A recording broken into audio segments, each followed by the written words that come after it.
Israel में सबसे ज्यादा यहूदी धर्म मानने वाले लोग हैं। यह धर्म 4000 साल पुराना है और दुनिया के सबसे पुराने धर्मों में से एक है।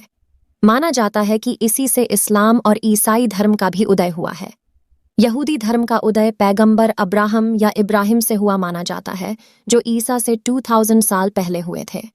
पैगंबर अब्राहम की 2 बीवियों से 2 बेटे हुए। एक का नाम हजरत इसहाक तो दूसरे का नाम हजरत इस्माइल था। पैगंबर को पोते का नाम हजरत याकूब था। कहा जाता है कि याकूब ने ही यहूदियों की 12 जातियों के मिलाकर इजराइल बनाया था, इसलिए याकूब का दूसरा नाम इजराइल था। भारत में यहूदियों की मौजूदगी और उसके इतिहास पर कई निबंध लिखने वाले मनोचिकित्सक और दक्षिण एशियाई कला के संग्रहकर्ता केनेथ एक्स रॉबिन्स के निबंध संग्रह Jews and the Indian art project और वेस्टर्न ज्यूज इन इंडिया के मुताबिक आज से करीब 3000 साल पहले यानी 973 ईसा पूर्व में यहूदियों ने सबसे पहले केरल के मालाबार तट पर भारत में प्रवेश किया था। उस वक्त ये यहूदी दक्षिणी फिलिस्तीनी शरणार्थी और कारोबारी के रूप में समंदर के रास्ते भारत आए थे। फिर धीरे धीरे यहाँ बसते चले गए और देश भर में फैल गए। कोच्चि के आसपास बसे ये यहूदी हिब्रू और मलयालम मिलाकर बोला करते थे। बेने इजराइल यहूदियों का एक समूह महाराष्ट्र के कोंकण तट पर आकर बस गया। इसे बेने इजराइल कहा जाता था। इसका मतलब इजराइल के बच्चे होता है। ये लोग भी जूडिया में करीब 2200 साल पहले रोमन के अत्याचार से तंग होकर कोंकण आकर बस गए थे। एक मान्यता यह भी है कि 3000 साल पहले यानी महाभारत युद्ध के बाद के कुछ वर्षों में यहूदी धर्म के 3 कबीला कश्मीर में आकर बस गए। धीरे धीरे वे लोग हिंदू और बौद्ध संस्कृति में घुल मिल गए।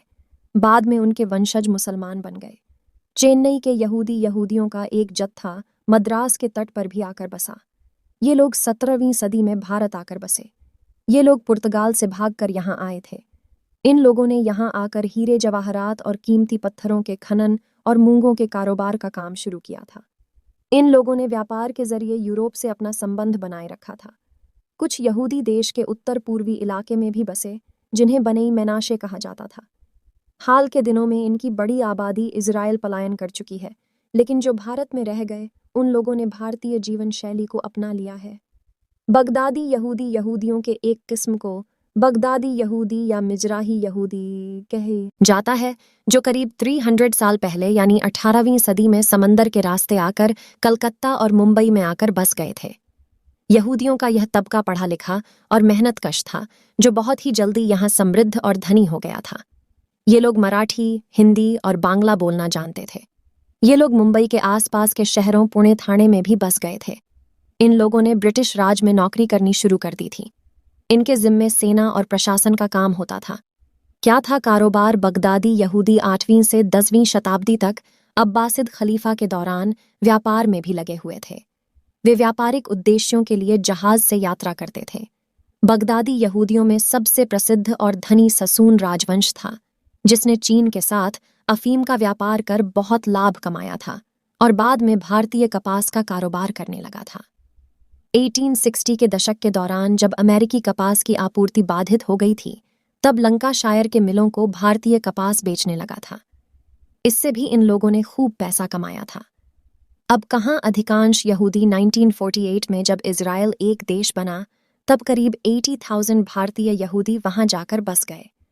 ये पलायन 1950 से 1960 के दशक में हुआ। अब भारत में सिर्फ 5000 यहूदी बचे रह गए हैं। इनमें से 3500 सिर्फ मुंबई में हैं। यहाँ भारत का सबसे बड़ा यहूदी समुदाय केंद्रित है। केरल में भी अब केवल 100 कोच्चि यहूदी बचे हैं। वहां से भी करीब 7000 से ज्यादा यहूदी इजराइल पलायन कर गए।